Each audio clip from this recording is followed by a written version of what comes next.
Welcome to the real part 11.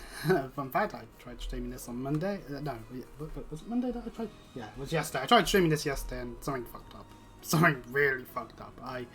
So anyways, welcome to the next part of the Quartz still randomized, Quartz randomized thing that I do. Where I have random things so that they are the way they are. With our key example being that, yes, I do have information on Ween because I have a Mirage slot. Could I have, say, a better Mirage Quartz on him? I mean, an EP too. I have more EP. Crescent Mirror, always nice to be able to get some magic reflect in a fight where enemy is continuously using magic. Silver Fawn for a Mirage tag, which will give more art. So, obviously, there's always answers to the question.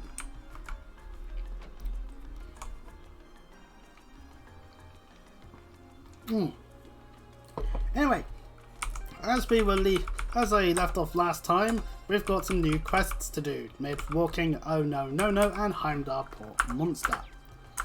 First things first, let's just press the white button and head to Finclear Street.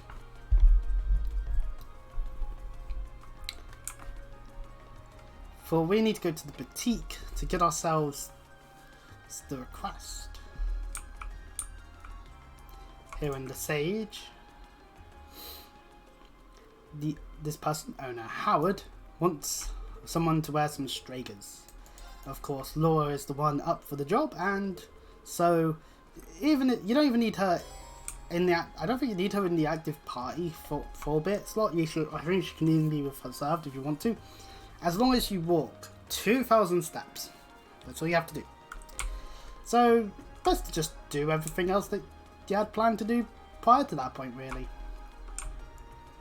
So, for example, I'm going to first things first exchange the 7th maths we have, and then head back to the Sage, get some see if I can get some battle armor or whatnot still.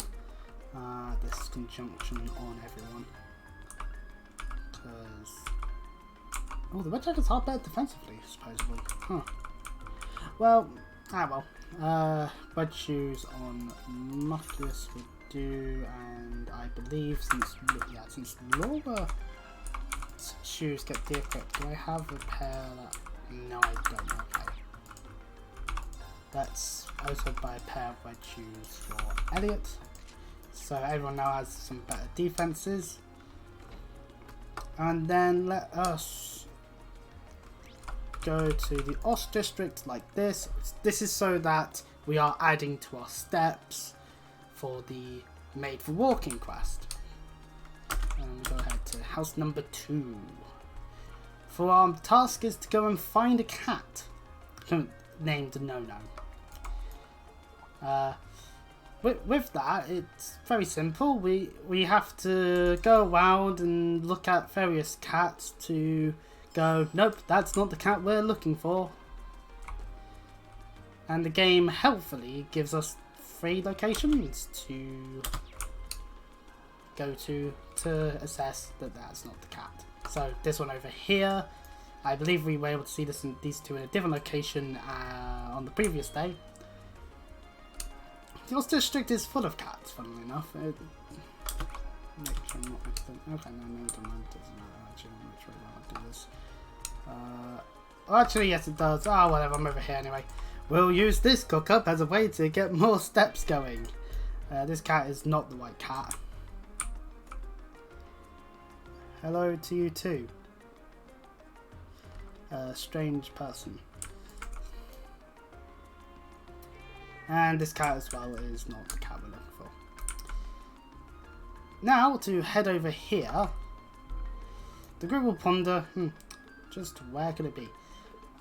This fat cat, which is called Mr. Tiddles, happens to hop over this gate. Turns out, all along, the cat we were looking for was right here. Mr. Tiddles obviously does not... Is this a mod for the game? No. I know that there is some kind of randomizer mod out there that randoms other aspects, but I don't remember what it's called. I don't remember anything about it. I literally what I do is I don't have it all decided up at the moment because we're not getting anyone till after we're done with all the time loss stuff. I spin a wheel, and whatever element it landed on, that's what I class it as like locked in as. The grey ones are the ones that are like that by default. So if we go into the element screen on the game itself, it'll be like green has 2 time ones locked and a fire one locked. So so there's always that consistency of we will have access to some time and some fire. It just so happens that I've ended up getting water for 3 master quartzes. And, oh, fucking hell. Okay, wait, CNS controller wants to fuck with me again. I really don't get why it does that. Just work properly. So back to the live scene. A little bit of backstory is that I've been doing this on PlayStation to myself during the pandemic, like several times. I think I even tried doing it once on Nightmare. A little bit of fun. We have that request done, so let's head to the port. The thing with it all is that I've gotten some cursed luck before, but I've never thought of ending up getting something like, say, this situation where Fee has way too much wind for my liking. Anywho, at the port, we are. It makes sense. Heimdall is definitely based off of several different cities in Europe, so it makes sense there's a port in the middle of it all. We gotta talk to this guy over here. Not Oman, the port chief, Dumberto. Now, the great thing about the Made for Walking quest is we can go and do this required request without it actually being an issue, which is good news in my opinion, because personally, I'm not a fan of some of the quests being very short. Do you equip accessories? Yes, I do. I try to. Okay, good. No, I haven't accidentally unequipped people. I think while I was in the North Highlands, I forgot to put accessories on Eustace, and that might explain why things didn't go the way I was hoping. It does happen. I do forget sometimes when suddenly you got access to people again because due to how the way the game is just structured, you end up having to remember, okay, did I equip any wear quartz? Did I equip any good accessories on this person before? Do I want them to have said things again? So let's say you made an invasion tank in Cold Steel 2, that wouldn't be as much of an issue because you have access to the party pretty much most of the time once you've got your hands on them. Whereas with Cold Steel 1, it's definitely a lot more, you have to be a bit more cautious due to the field studies and the fact that they can have long periods of time where you're not going to have access to certain characters. I don't know why my game seems like it needs to freeze up at times. That doesn't make sense to me. Okay. Ah well. Link those two up. Let's go with these two.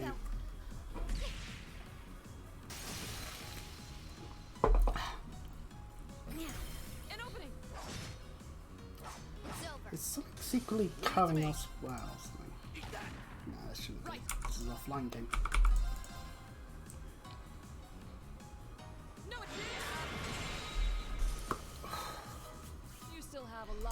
Battle is a simple case. Marcus levels up. Nope, that's the wrong button. When we entered this part of the underground, Elliot gains 7th Fastbody, a damaging S-craft. Elliot later on in the series does, I think even possibly, not in this game, but I think Cold Steel 2 he gets access to a healing one. Ah, damn it, around. My turn.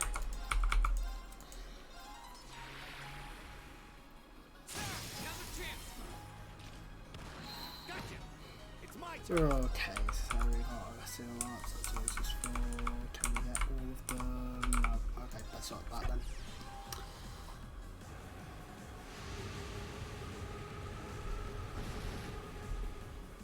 My turn. Here we go.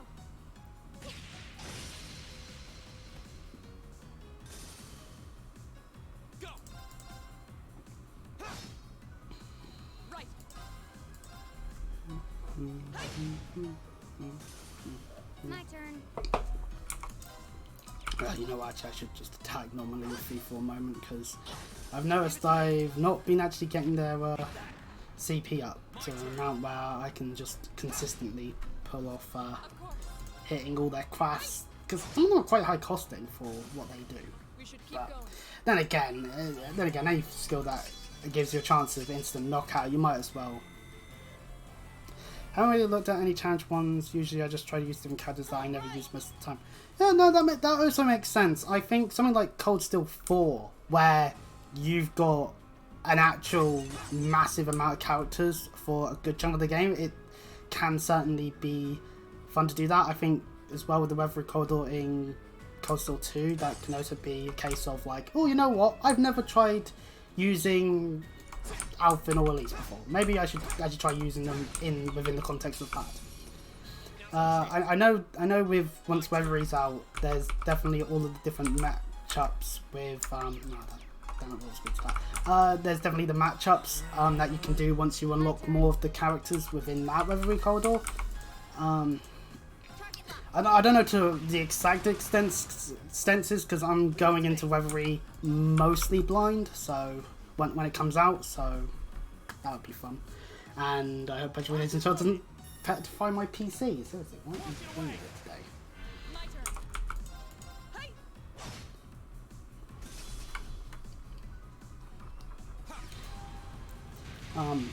I know at one point I had an idea that I was recording off stream, where I just didn't equip any Quartz, and then I realised that that's basically next to impossible because of fights where they have such high physical defense that it's impossible to hit. AKA the Savage gates in this chapter would just made me go, nope, okay, that's a failed project. I shall much rather just go and do something more fun.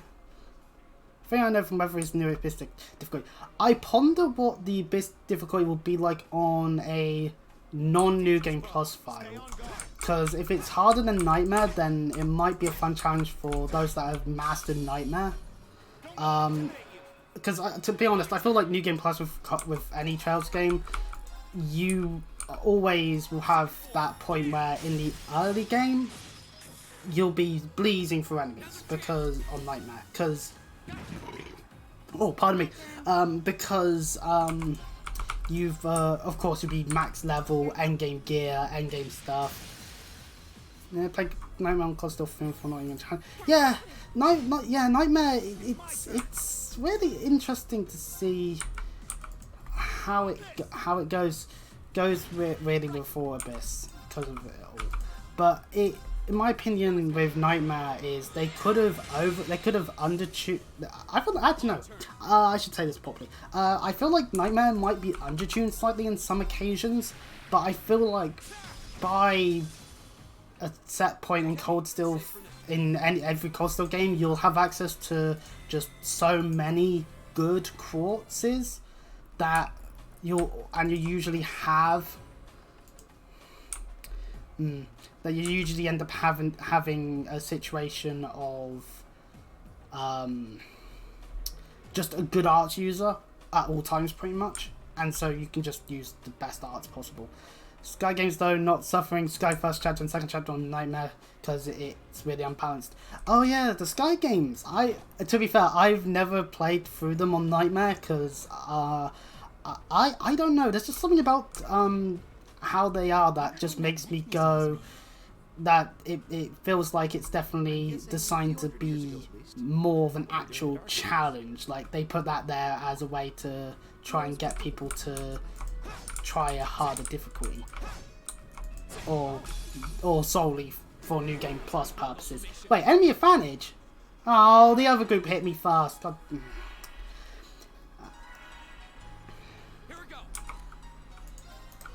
wait, hang on a second. This is the exact same lineup, just undoing all of my links. That's dumb.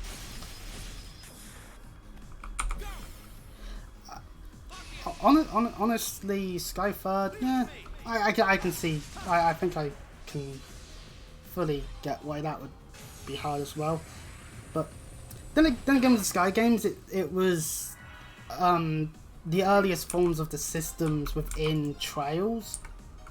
Target locked. So it does make sense that obviously a lack of quality of life features can make or break. Because I think I'm not sure exactly, but it's like, for me, it's like merciless on like some of the Persona games, where Persona 5 has a lot of quality of life features compared to the likes of the other games prior with their hardest difficulties. So it means that there's definitely points of it where you can do more with them. And oh god, this enemy of fire just reamed to me. Oh, he couldn't move because the bloody dark matters. Okay. Well, this complete fuck up that has occurred aside, and that enemy is not noticing me, let's just grab our Phantom Phobia and get the hell out of dodge. It's forward, so I think that means reviving bombs. Ahoy. And then shall... Oh good, I have tier 1 player people.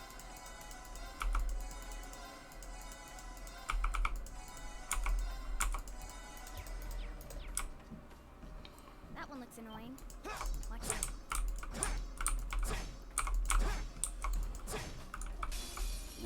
Yeah, can't triple finish this one. Oh, I need to switch the board to do that. I need to remember that. Right. So what are they weak to? Water and wind. Should check this stuff beforehand. I know there are difficulty mods for the COD start. Yeah, I'm not surprised that there'd be stuff out there, because some people, because I swear I have seen on Reddit sometimes people think COD Steel's too easy, which fair enough. Good luck. There are times when I'll try at least. you could think that, but then also there's times when I'm like, actually no, this challenge is fair, but in terms of difficulty. But then again, there maybe it's just more due to just. If you play a game over and over and over again, eventually you need to have it. It's like with Pokemon, all these challenge ones you see of them that people upload. Things like, oh, I know, what if there's just no experience gained? It's like, theoretically speaking, that's just insane. Leave it to me. Because Pokemon games are designed around you having those stats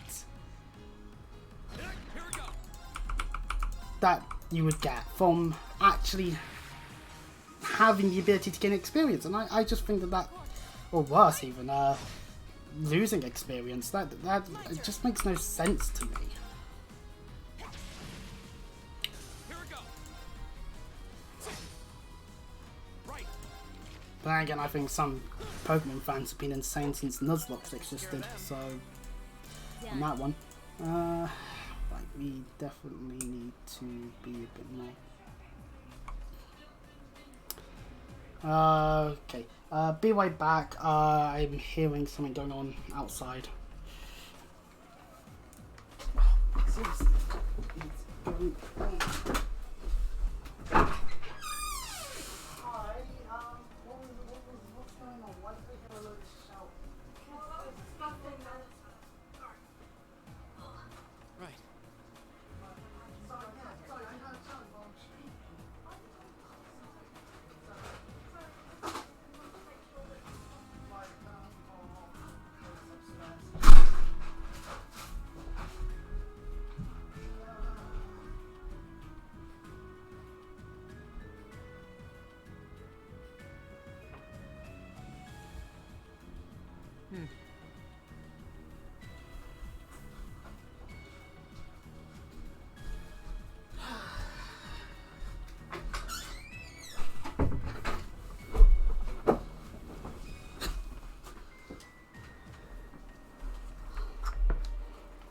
Okay. Alright, I'm back. In fact, this nuisance.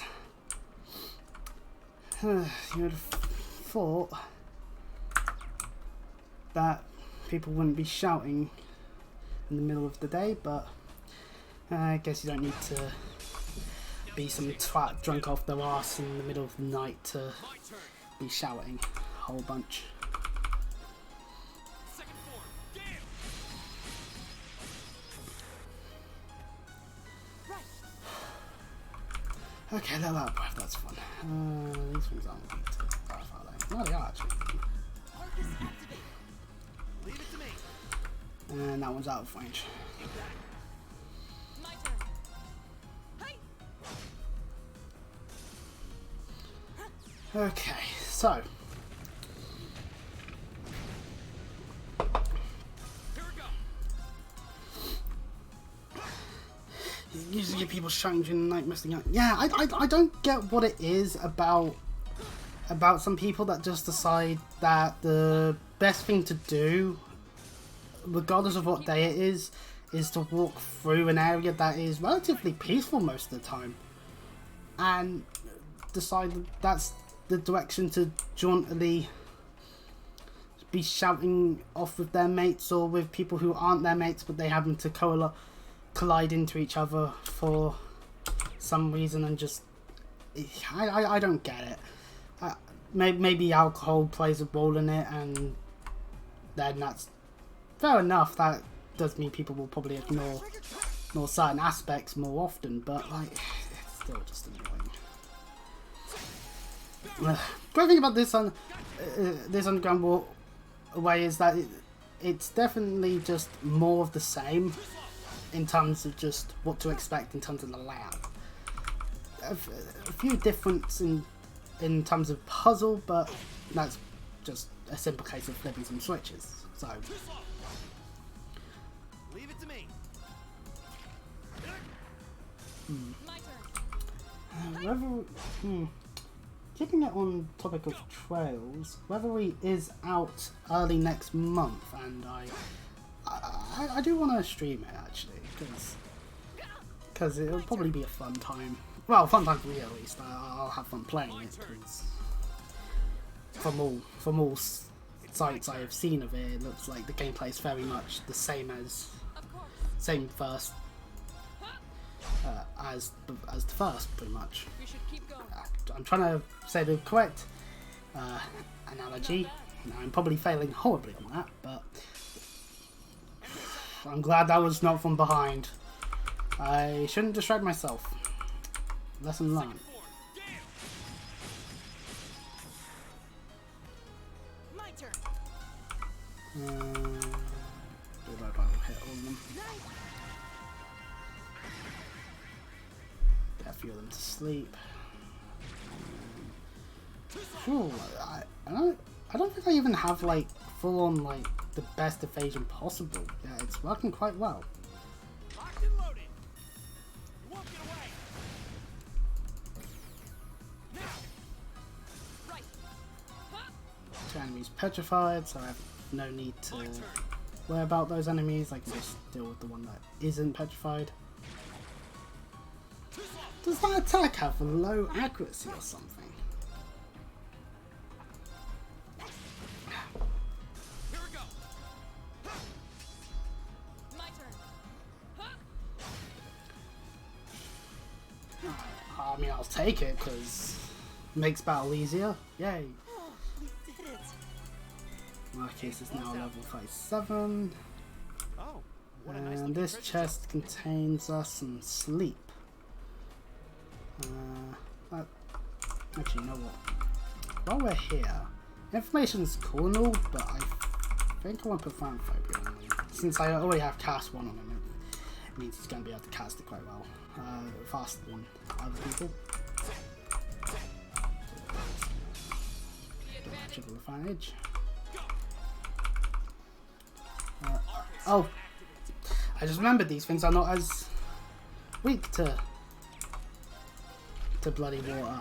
I need to remember these things. Oh, I'm a dum-dum. Oh, no matter, it will still do damage. It's Crystal Flood. It's not like it's a basic art. Oh, so it's in the slots that have no colours that one, right? Yeah, the thing, well, that's because the slots that have locks to them already, so for, like I say with the example, Ween has so for the example, like Ween has cast 1 in that slot, but that's because I can only put time in that slot. It means there's 2 options: 1, don't use, or 2, pray that I happen to spin the 1 element it can be, which doesn't work. We can switch over to the new scene. This is the chart. The purple represents the Master Quartz slots, just so I remembered that that's where it is, because sometimes my eyes decide to play tricks on me. And more often than not, it does mean there's a little bit of consistency at all times. Like with Alyssa, she has a space slot, so I mean, if you want to try and make a more attacking Alyssa, you can with domination. A character like Elliot always can have some form of healing art with water, so I think something like this might work better, possibly in the Sky Trilogy or the Crossbell games, just solely because the quartz that you can equip give elemental value instead of just straight up here's the art. So maybe that would be more of an interest thing.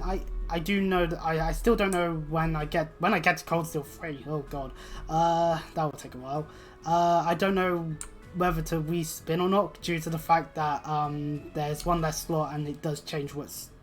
Some of them do change slots that actually do have to be Pacific or not. So it does start to become a case of, but yeah, the slots and their colours are the ones that are randomised, because that's how it's done, really. It's just how it is. Do you randomise it every chapter or for the whole game?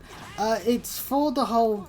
Basically, from the moment you're able to actually edit their quartz, that's when I start doing. That's when I spin on will decide, and then that's it for the whole of the game. And I think unless there's a change to the system where it just completely alters where things can go, that's the only time I'll respin. I think, because that might be what I do with COD Still 3.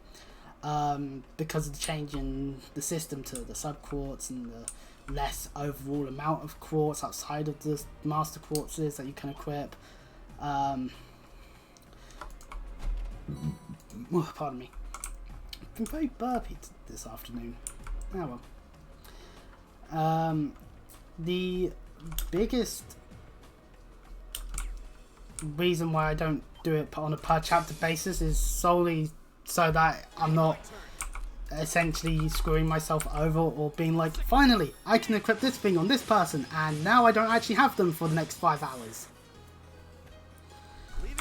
Because I shouldn't really care too much if I'm not going to actually be able to use them after a set point.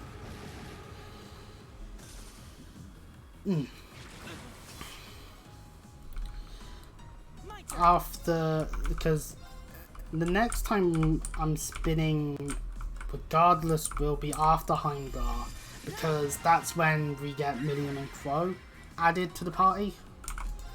Before that, Millium isn't. You cannot change Millium's quartz in the Highlands, and Crow is only in 1 battle, and you're straight into said battle. So that really doesn't change much in terms of what you can and cannot do with them prior to that point. As for Sarah and Angelica, because they are both characters you get for like very brief moments of times for like a dungeon a piece, it depends on what can be edited more so than what can't be edited. So I think I'll have to check on Cold Steel 2, but I think you can't change Sarah's Master Quartz in Cold Steel 1 and 2, so that would be an example of something that isn't necessarily coloured locked, but is locked nonetheless. Because I know you can't change her Master Quartz in this game, because it's locked into 4 and will always be 4. Just how it is. Okay, game. Yes, let's stack the status elements on the one enemy that we'll be having done anyway. Right.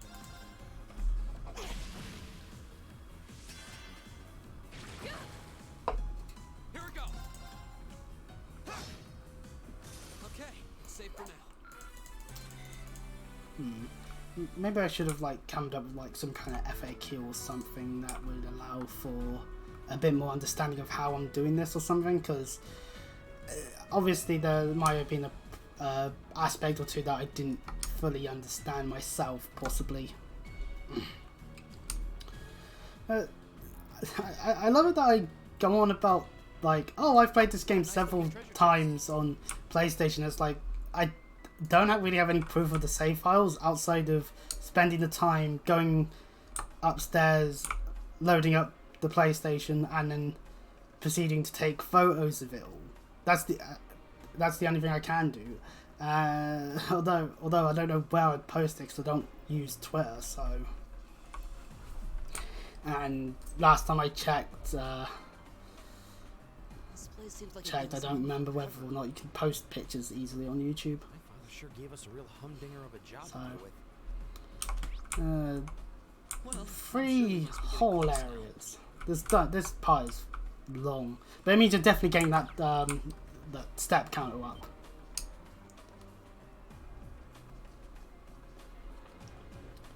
A challenging foe. The community page, perhaps.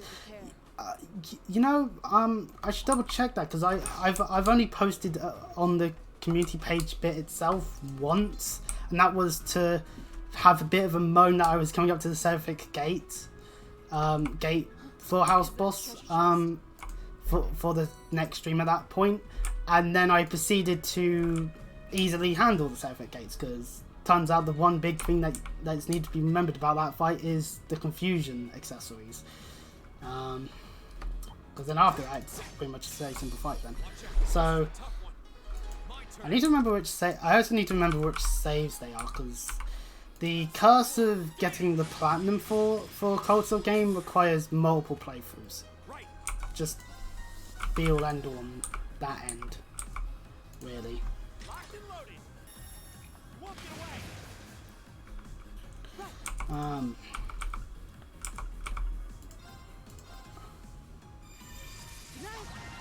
Because to be fair, I'm not saying that I've invented this whole idea of, ooh, look at me go kind of thing, because like no, people online have been doing these sorts of things in many games over the years, where it's just, let's just do something with external tools. What could go wrong?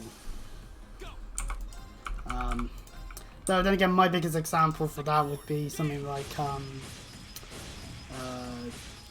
Hoi 4 country roulette kind of thing, but I feel like that would, I'm not sure whether that would just fly over anyone's heads or not, so blue light button again.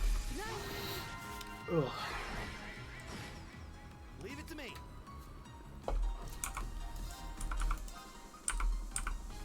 Locked and loaded. Won't get away.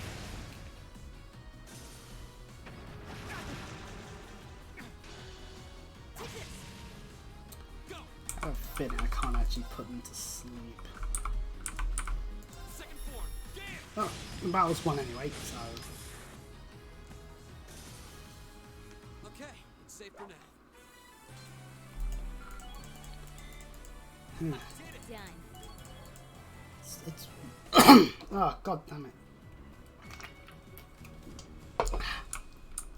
My throat's deciding to kill itself at the moment. That's always fun to have happen. Right. That just there we can't actually get to from this side. We have to go around, which requires opening up the way to it. Take the bomb. And then head around here.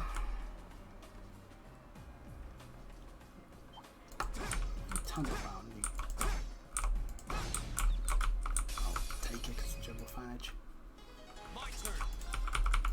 Second form. Damn. Go. Lock it. Leave it to me.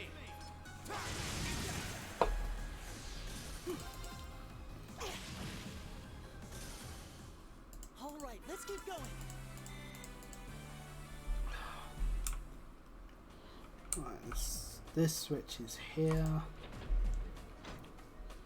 And of course, this switch is here. What saying is that to myself? I am.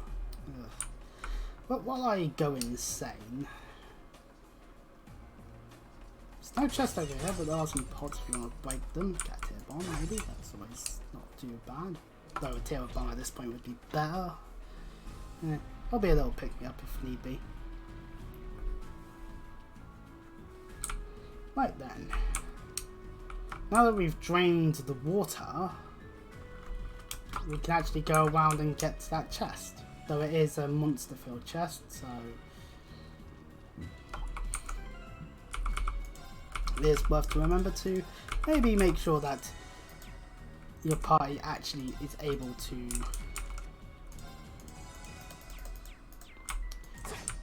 actually fight in terms of the magic requirement. Is that a treasure chest? Although, should I be doing this chest anyway? We have nothing to fear. You know what? It's still worth doing it because I believe I know what's in this chest. It's an Earth-masked quartz, which no one uses. Or if there is anyone that does use Earth at this point in time on this playthrough, it's not someone we've got. So, actually, this is about time to use 7th Fastly, actually. Shame it's not a hit all thing, but you know.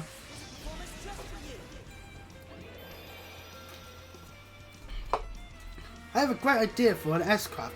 What we do is we just turn it into a violin. I mean, hey, you know what? If you can kill enemies with the power of music, then why not? And classical music too as well can also be a great way to utilise the murderous intent in the usage of weapons. My turn.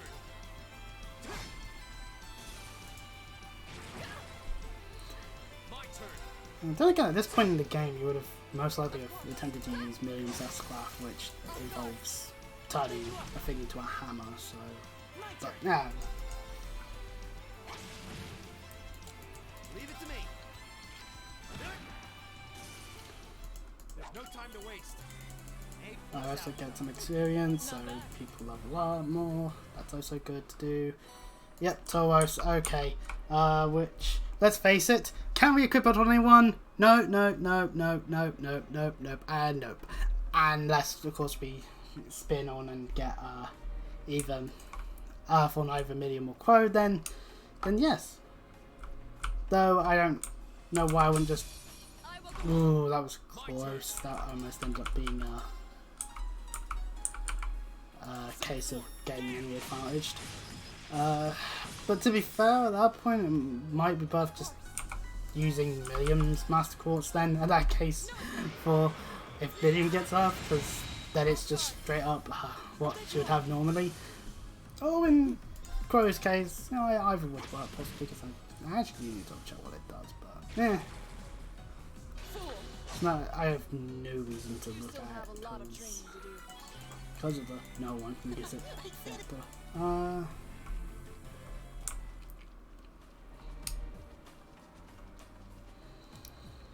Finally, we're nearing the end of this underground bit.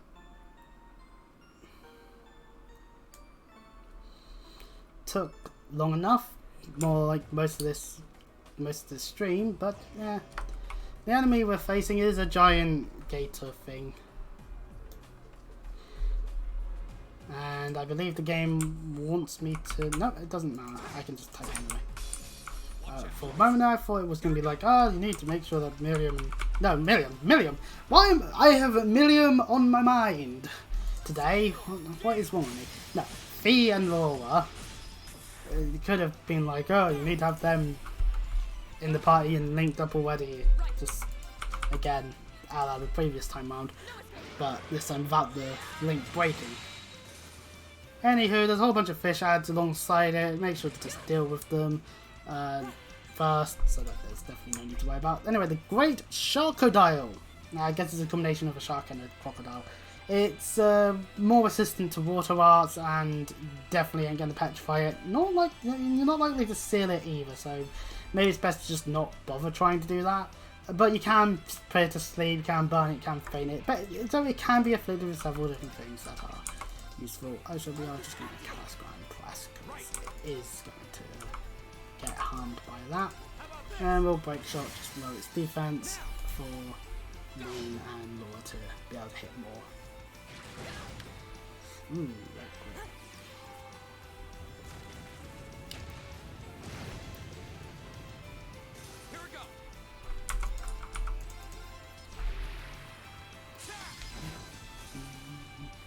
Very cool. Here we go. Kill the button, please. This is nothing. Shatter! Off guard. I'll take you up. I have both of them yet. Ah well, it will do. It's practically an instant cast anyway, so You as have long my as it's faith. more health and I'm not about to be having to curse out losing people. How about this? Defense down, so I can rush.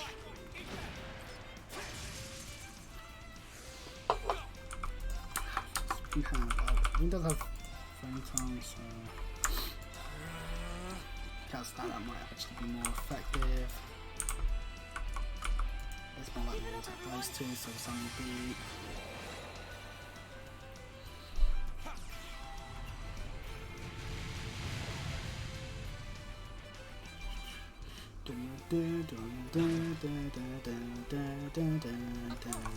Not just to say about the boss, so it's just a beat down. I'll take you up. Go. Right. How about this? Right. Keep it up, everyone. Make sure they have more defense. Ooh, it's going for Shockwave. It's deciding that support's being too supportive. That's right, stop being so supportive. Tip of anything that goes on. Off guard. I'll take you up. No, that's Hog Slash.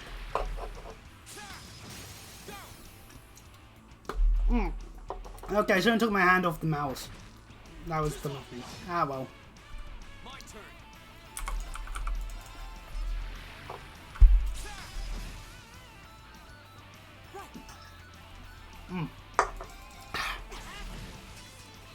Right. Right, let's carry on with the fight, shall we? This time, let's assist. We could have had a worse if I didn't mess that up.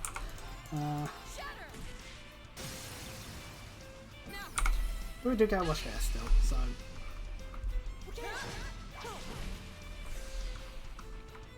My turn. Oh, it's. Ah, you know what? Screw you, boss. You're not getting health. Ah, we've seen the animation, so I'll just. Because, yeah, this guy's gonna take a bit of time. Oh, goody! I got confusion on a fight where most of the enemies that you'd probably want confusion on are already dead, so. You alright? Thanks. Go. Oh, pardon me. Leave it to me. Oh, so close. Oh, it gained health off of hitting Lane. Of course it does. I'll complain, but like I've won the fight. It's dead. Victory is assured, You fought well, Ellie. and I didn't switch into fee at all. Success. But it levels up anyway because experience is shared. That's a good thing. And apparently the cutscene will want to just make it seem like, oh no, those two did it. Those two alone. Because now they're teaming up, everything's great. Nothing can beat them. Oh, that hubris aside. That's worst. And just like in the previous trip down into the underground, we got a bit of a distance to go due to the fact that it's this way. Due to the fact that the bit that has a button leading to elsewhere Watch out. is further inward from where we were, from where the boss is.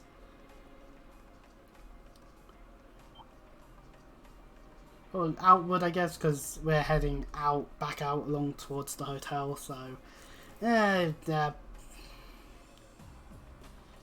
then again, it makes sense considering the shape of the room again. So they immediately figure out there's definitely something there. Which means, oh boy, more! I don't actually... You know what, we can skip these chests. I don't think there's much that's in there. And then I went into an enemy. I was hoping to save some time here, but I'm just...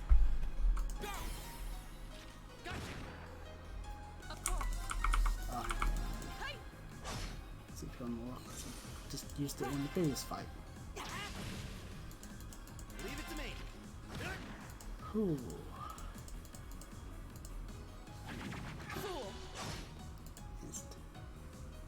Here we go. Right. All right, let's get going.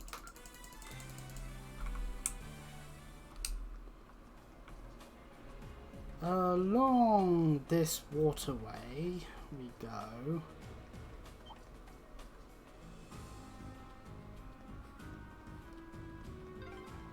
Just up there, but There's we the can exit. ignore it. There's a west point as well, but the west point, We're finally there. west point's kind of useless because we get popped out of the underground and into the Ost district, which is great news because it means when we're not too far away from a way back to where we need to go. Marcus decides this is the perfect time for everyone to have a cup of coffee in his house. How lovely. Though the game wants to freeze up a whole bunch. It's a nice time to just be able to relax, eat hot dogs. We also get a bit more of an explanation as to why Marcus isn't a fan of nobles, as it was a nobleman that got involved in the life of someone else that unfortunately died, I guess, and Marcus was not a fan of that and, well, blamed all nobles for it, even though it was one singular noble. So, you know, kind of a bit silly there. But, yeah, what can you do?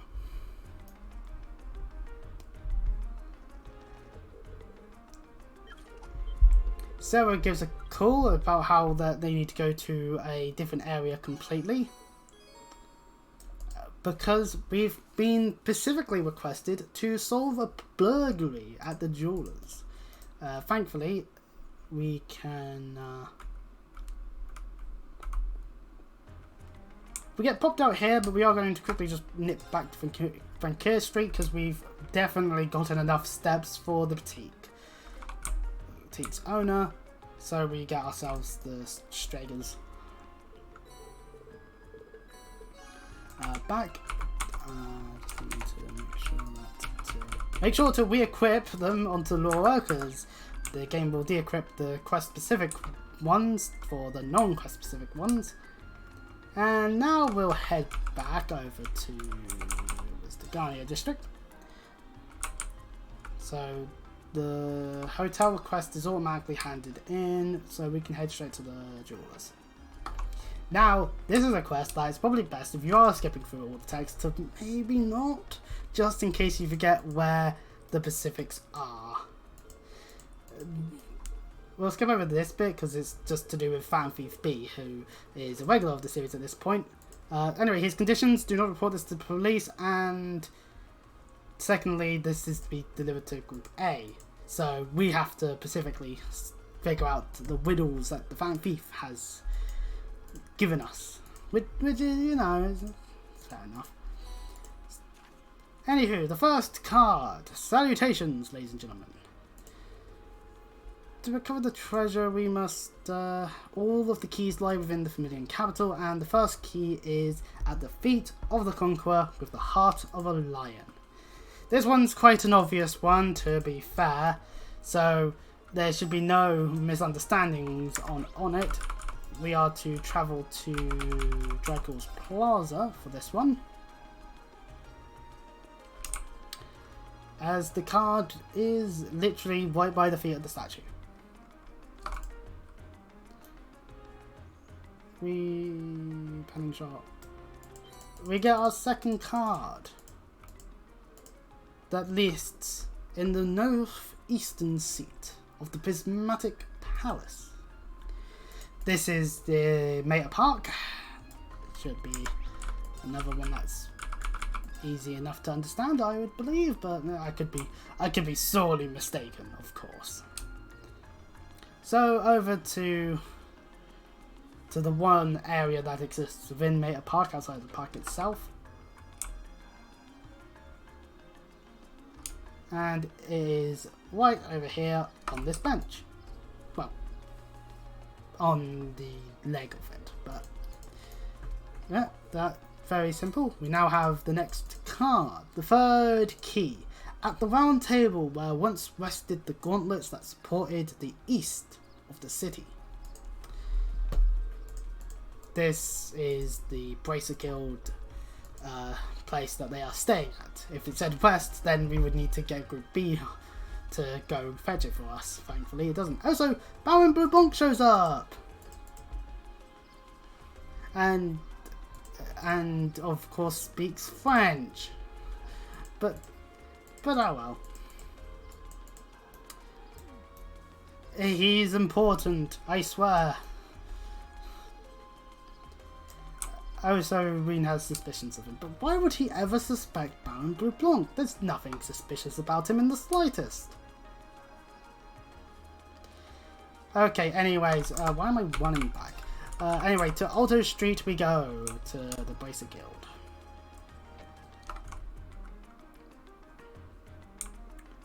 As it will be on the table on the second floor. Well, on the leg as well. Again, what is it with the legs? Does Fanfic B has a thing for legs? Ah, whatever. Oops, I just went right through it. Okay, right. If you're a dum like me and just did that, then thankfully it will be in the quest log here. So the fourth one is on the bottom of the right burden of the steel bird perched at the water's edge. This means we're off to the port. So to Heimdall Port we go. And the answer to the riddle is over within, just across these boxes. So we need to get them moved. Thankfully the port chief will do so easily enough. Apparently the fan thief is good at disguises. Oh, pardon me. The final key is also hidden near the water's edge, as the crimson crown you seek sleeps within a black ark, nestled in the steel car that marches with the minutes. It's in a tram. It's in literally the tram that's there right now, and it's about to go. So let's quickly turbo mode our way over there, although that would turbo mode the time left for the tram before the tram leaves if there was actually a timer, so that would be very bad. But no, it's not actually leaving. We get to go in and the driver's like, oh, okay, sure, go in if you want to then. And behold, the jewellery within the black case.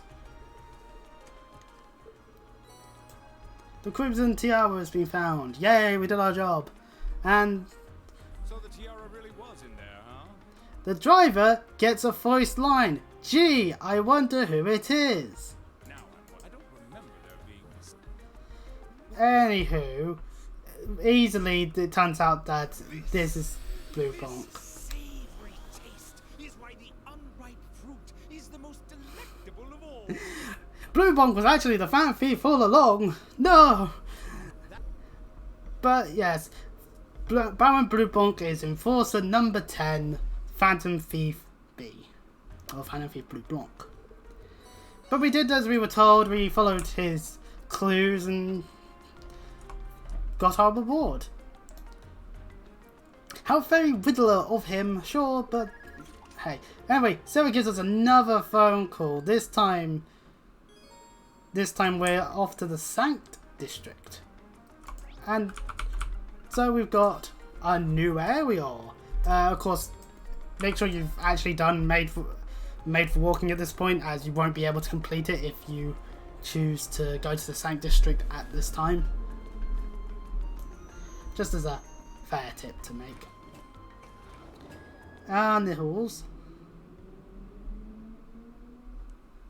One trip over to the Sank District, as it does take a bit of time, as it's now evening as we get off of the tram.